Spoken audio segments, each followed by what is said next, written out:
Welcome everybody to this little bonus episode of the Football Ramble on the big day, the final of the European Championships, of course, later in Berlin. And no matter what happens tonight, everybody, I want to say a massive thank you to everyone who's listened, supported, engaged with the show during this tournament. We really, really do appreciate it. This is/was our 9th tournament at the Ramble, and honestly we couldn't and wouldn't do it without you, and if you've enjoyed following us, then please leave us a 5-star review wherever you're listening. It really helps the show, helps us continue to grow heading into next season and beyond. So once again, thank you for listening throughout this bloody brilliant tournament. Absolutely. We really appreciate it. It's a privilege, Marcus, isn't it? It's great to do this stuff, you know. Yeah. I mean, it never feels more fun than when we're in the middle of a summer tournament. Obviously, it's a little bit biased when England do well, but it's great fun anyway. But it's heightened during the summer tournament. So absolutely echo that. Everyone's been great. So thank you very much for your support. Totally, we do appreciate it. Now, Luke, we did Lions Watch leading up to the tournament, as we do nowadays. Let's have a little bit of a recap of what we were talking about pre-tournament. The first Lions Watch was all the way back at the start of May, at which point England were the outright favourites with the bookies. Well, they've reached the final, as the bookies would have predicted. They're really wrong. But they're now second favourites, of course, behind this very, very impressive Spain team.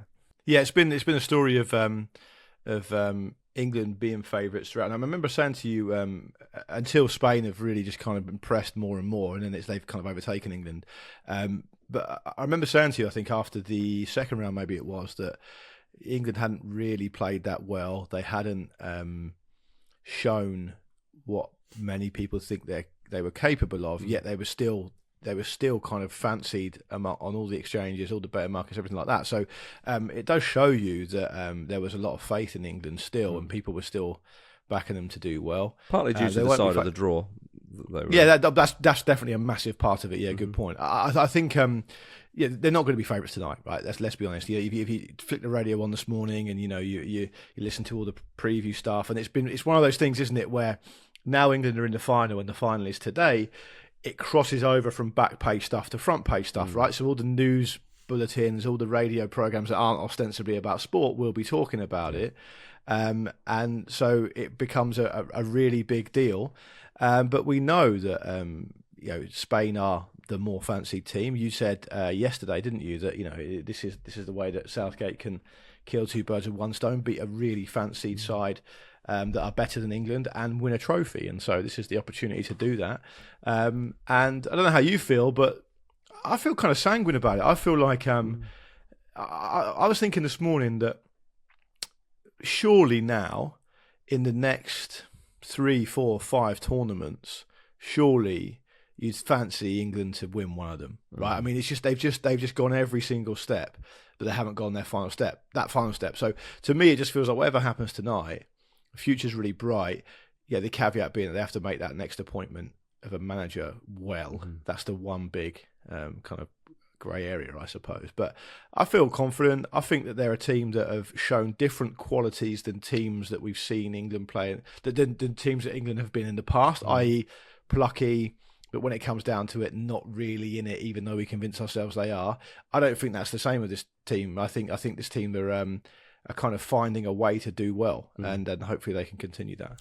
Yeah, all agreed. One of the things we spoke also pre-tournament was the lack of options due to injuries and one or two other reasons. Is at left back, and who would partner Declan Rice in the midfield? Well, Southgate's had his critics for playing Kieran Trippier at left back or left wing back, but at least he made a decision.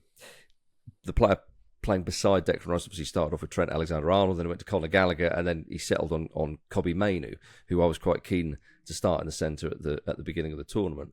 And it's just as well that that's kind of clicked because, and I know we haven't used the word clicked much with England at this tournament, but Mainoo's come in and done a really good job. But it did seem a little strange at the start of the tournament where Southgate was thinking, right, I'll give you a go. It hasn't worked, I'll give you a go. And it seemed a little bit panicked and a little bit frantic, which was not the most reassuring thing. No, and but he settled on what he settled on now. And, you got to try things, get things right. And, I wonder whether the coverage of this has been a bit like, yeah, okay, he should have had it squared away. He should have had it sorted by now.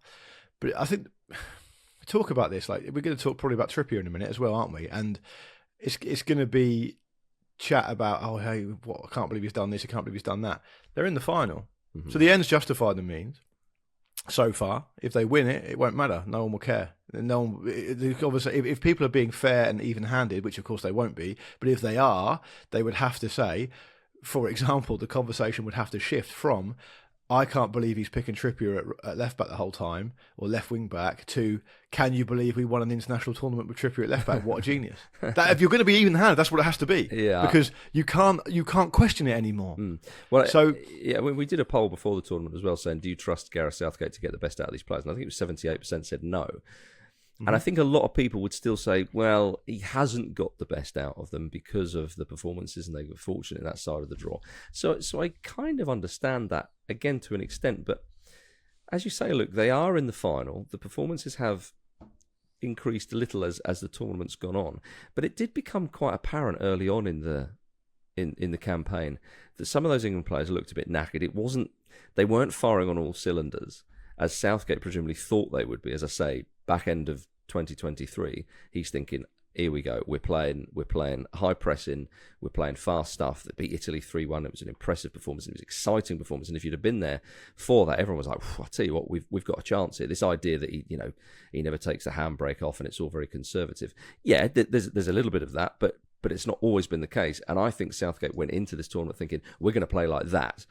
And as the game started going on, okay, people are getting up to speed and so on, it became apparent that that's not going to happen. So he's responded, and the response that Southgate has come up with Steve Holland has got them to the final. Okay, they've played sides which maybe you might fancy them to beat, but considering all the noise and the disappointment, if you like, early on, again, you have to give credit there. Definitely, and I don't really care who England play.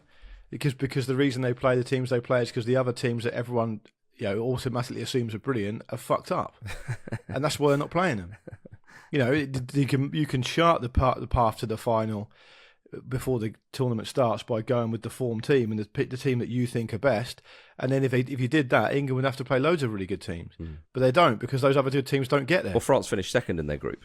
That's why they weren't. And Netherlands finished third in the group. Yeah, which is why France weren't on the same side as England. Exactly, because Austria were better in that rarefied group of however many games, 3 games each. Austria proved themselves to be the better team. That's not England's fault.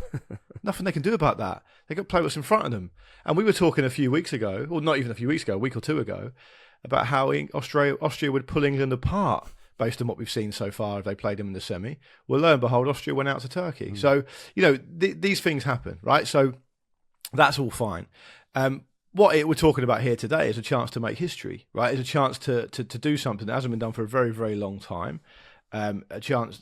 I'm really, from a kind of personal point of view, alongside the football, which would be amazing if they were to win, I'm really interested to see how it affects the psyche of the whole nation. Yeah, I know what you mean. And the rhetoric and the conversations around England as a footballing nation if they were to do something here, because it's been so much of a informer of all the conversations we have as football fans ever since we've been doing this show, but also ever since I've been old enough to really know what football is. It's been like that. And if you think, say, I would have first become aware of football as a concept in the mid-1980s, at that point England had already gone 20 years without winning anything. And now fast forward to 2024 and it's way, way more than that, right? And it's just become part of our psyche. So it could have a huge impact if England were to do the business tonight. But, as we've talked about on Lions Watch over and over again, they've got to prove that they can do it. They've got to get further. And I think in terms of consistency of performances for international tournaments, England have been pretty good. There's not really been anyone, I don't think, that's been as consistent as them. They're probably... Well, you could argue France. Yeah. I was literally about to say, we're probably a win over France away from being the most consistent team. Without ever actually winning it.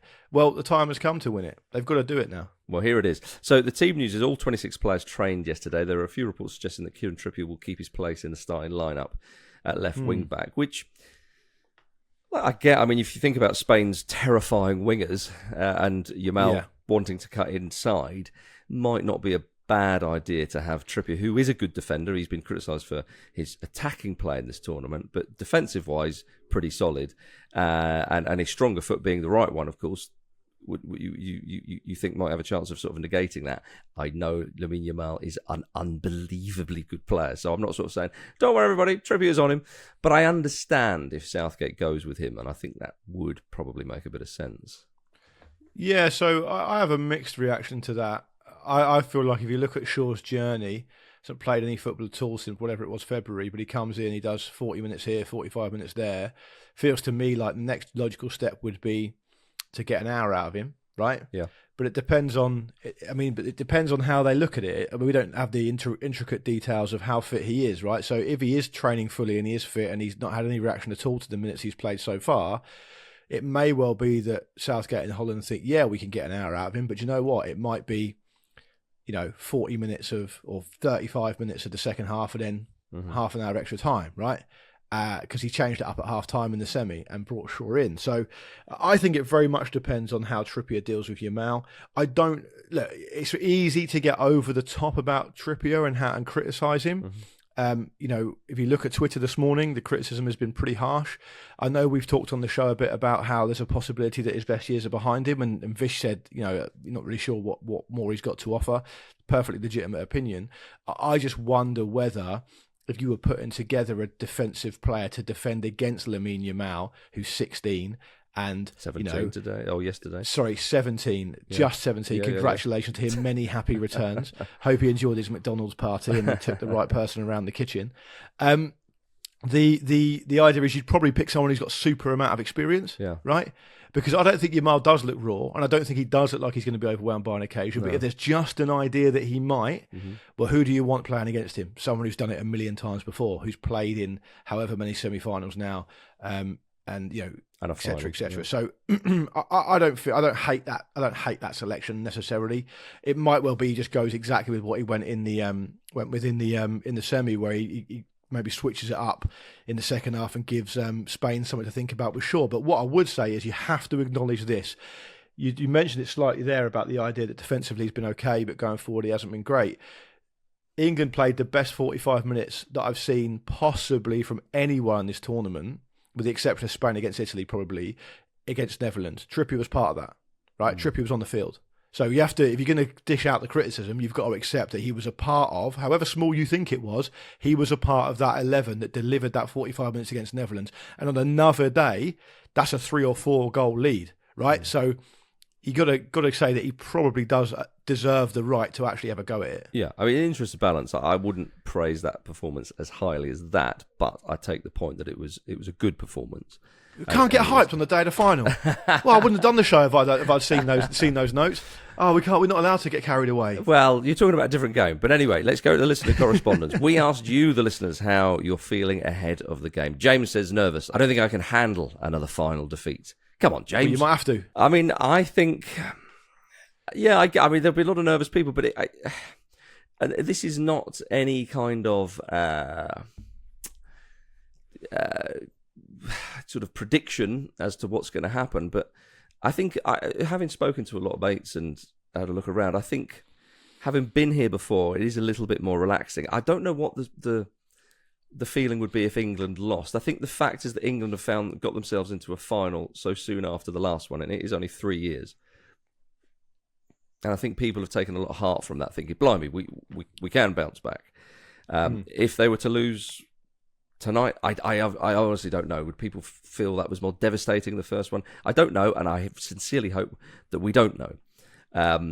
But there's definitely, I mean, I think the fact is it's Spain, and they've been absolutely brilliant. I mean, Rob says, I'm feeling anxious. Really not sure I'll hold it together during the game, providing it's close. Yeah, and again, I get that. You look at Rodri and you think, bloody hell, goodness knows what it would have been like. I mean, last night, trying to get to sleep with Declan Rice and the other midfield players.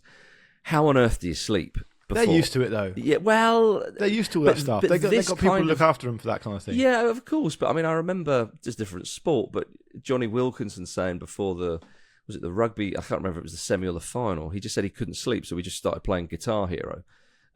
It was just like, yeah, fine, I might as well, rather than just lie staring at the ceiling thinking about this. I can see it from him. I've met Johnny Wilkinson a number of times, and he's one of the most intense men I've ever met. So I can certainly see that. I just think that it's funny you said that about Declan Rice, and it was just I a name think I pulled out of it. Sure, but it's indicative because I think Declan Rice is one of those people who seems like he's got almost like a childlike appreciation for things. He doesn't really let anything affect him. Yeah. Like, it is a big deal for him. Here's a little angle for you, though. Taking on board what you've just said and also what our listener correspondence, the shape of our listener correspondence, a lot of it is nerves and anxiety. You know, as you said, Rob said anxious, very, very anxious. You know, Matt here said the only way I can cope is to mentally prepare for disappointment. Regardless, I'll be forever grateful for the Watkins moment. So people are already kind of resigned to it, right? And that's pretty indicative of all the responses we received, apart from the ones that said nude links in bio, which we'll investigate later, perhaps as part of the Patreon project. But and then talking about you mentioned there how the players prepare.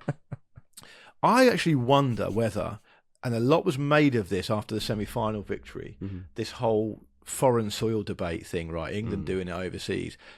The times they've done it before, it's been in England, right? Very difficult to separate yourself out from that. Yeah. You are going to have to live like a monk Yeah. in those few days if you are not going to see a newspaper or bump into someone or get involved in the rhetoric and the dynamic of how England as a nation are feeling about it. Well, do you know what? They're ensconced off in Berlin now. Right, the Germans aren't going to be very happy that England are in there. They're probably doing their best to ignore it as much as they can. Now, of course, the build-up will be the build-up, but it's a very different feeling. Yeah. And a lot of the chat has been in the build-up to this tournament, and then throughout this tournament, time and time again, the players on Lions Den, on the press junkets they've had to do, we're in our bubble. Yeah, we're not getting involved in that. That can't affect us, and etc. etc. I wonder whether it actually been a big advantage for England. I wonder whether, as much as they can. Treating it as just another game, play the game and not the occasion and all that stuff. Now, you've got to execute, and it's easier said than done. But I'd also throw this into the mix for you as well, on the same kind of angle. Kobbie Mainoo wasn't overwhelmed by Rodri in the FA Cup final. no, So I don't see why he should have to be overwhelmed by him now. And I think if it'll be a bitter pill for me because I'll be delighted if England win, but I'll always have in my mind I'll never be able to get away from the idea, because if England do win, right, Mainoo needs to play brilliant. He needs to play as well as he played in the semi. And if he does and England win, I am always going to have to live with the idea that you called out Mainoo to start for England weeks and weeks before me, and I can never change that. You can't go back. You cannot go back. So. That's a few of my assembled thoughts as to how you can probably turn that anxiety as an England fan, if you're listening to this, into a positive idea that I think there's a pretty good chance that the England squad will probably not be feeling the same way. Yeah. I think you've summed that up quite well, and I think that the disappointment of losing last time just drives them on more. And Southgate has been criticised tactically. And again, I sort of get that on one level, but actually I disagree with it on another. I think that and all big nations, and perhaps even the smaller ones, but definitely all big nations will have this. They'll have a huge team back in their headquarters doing lots of tactical analysis and breakdown and so on, and hand a dossier to their respective managers and assistant coaches. So, you know, it's not like Southgate and Holland have just suddenly woken up to the fact that Spain are good. You know, back at the FA headquarters, you've got the boffins typing away, you've got supercomputers, you've got all that kind of stuff. Yeah. And I think that Southgate knows that they have to be absolutely on it tonight. And I actually think I back him. I mean, even just little things like when Watkins scores against Netherlands, he celebrates for a moment or two, and then immediately they're chatting to each other. Right, this is what we've got. This, you know, yeah. And he knows that they have to be. He said we have to be tactically perfect against Spain. But with that experience England have, we'll find out how much it's worth. You know, when the game begins. But I think the desire is there, and I think England are sort of a bit more battle hardy than we've seen maybe in previous tournaments. Again, that doesn't mean to say they're favourites. Spain have shown that on the pitch they are a better side. So you can be as battle hard as you want, but you still could get picked apart. But from the start of the tournament to now, England have improved quite a bit, and the mentality has improved quite a bit. And you saw against Netherlands that the England players looked a bit more relaxed. They knew their jobs that little bit better. And yes, the Dutch are a bit more open than Spain, but Spain are going to go forward, and that is going to leave gaps at the back. That's going to leave a little bit of room for the likes of Foden and Bellingham to play. So, yeah, I mean, again, none of this is to say that England are favourites, but, Rob G says, I'm confident. Just think Spain have been a little overhyped. I wouldn't go that far, Rob, but I'm liking the confidence. Yeah, and look, that might just be a little bit of jingoism or a little bit of kind of overconfidence. We don't know Rob. He could be an absolute bellend, but I'm sure he's not. He could be a really astute guy, right? Well, he must be because he's listening to us. Yeah, well, quite exactly. The chances of him being a band are very, very low if he's listening to the Ramble. But look, you can extrapolate from that. You can say, look, we'll think about how Spain have been tested. They've been tested by going behind against France very early on, and they went behind against Georgia, which is a bit of a nothing game, and they were always fancied to win that. The way they responded to going behind against France was pretty good. England have also answered those questions. England have been behind and had to struggle and really pulled it out the fire in a way that I would argue Spain haven't done. Against France, there was loads of the game left. It was kind of similar to how England did it against Netherlands, I suppose. But I wonder if Spain are a little bit overrated, because I thought they were underrated coming into it, and I made that very clear at the start of the tournament. I wonder now, because they've won every game and because of it's partly to do with the other fancied nations haven't really turned up. And some would even argue England haven't really turned up yet properly, apart from maybe half an hour in the first game, 45 minutes in the semi-final. It might well be just through the process of elimination, people think Spain are brilliant. They might not be brilliant. They've got good players and they've got really kind of solid, midfielders and exciting wingers, etc. But England have got the tools and the weapons to hurt Spain as well, for sure. And I would just add on the tactical side of it, you talk a lot there about the tactical quality that Spain have got, and I agree. But what I don't want to agree with is I don't want to agree with that actually that's as important in a one-off game or even a summer tournament as it is in a sort of league campaign, right? If you sit down there as a football fan, you think about the tactical astuteness of Pep Guardiola, right? Of course, it's as plain as day how important it is. It goes across 50, 60 games in a season, and the consistency is a really big part of it. Really, in a one-off game, you're only a Xavi Simons goal away from in the semi-final for England to be like, right, what are we going to do now? And it becomes about more than that. And if Spain just unemotionally rely on their tactics and whatever happens, just stick with what they stick with and don't show that desire that's needed. And I don't want to get all Graham Souness about it, but really, I always refer back to that Souness point that I think is a really good one, which he made a while back, which is you can talk about all the tactics you want, but if you're not first to the ball, and you don't snap into a tackle, and you don't get on the front foot and be aggressive, all these things that every single top-level professional footballer has to do to even get to where they're getting to, it's not going to work. And if England out-battle and out-fight Spain and use the weapons they've got at their disposal, the tactics might not be as important. They might not be. Yeah. And England have had more possession than Spain in the tournament overall, by the way. Don't forget that. Yeah, and it's been of a funny one, isn't it? Spain have been a bit more direct than perhaps we thought they would be, but it certainly worked for them, you could say. I'd like to wrap up with a couple of comments. One from Rich, just saying, I'm feeling wonderful. We're underdogs. No one fancies us. Spain are amazing, but Kane to get 3. Rodri sent off for Foden's shithousery. Pickford mocking a mix at full time. This from Jim. The giddy aunts are resting, waiting for the night of all nights. It's coming home.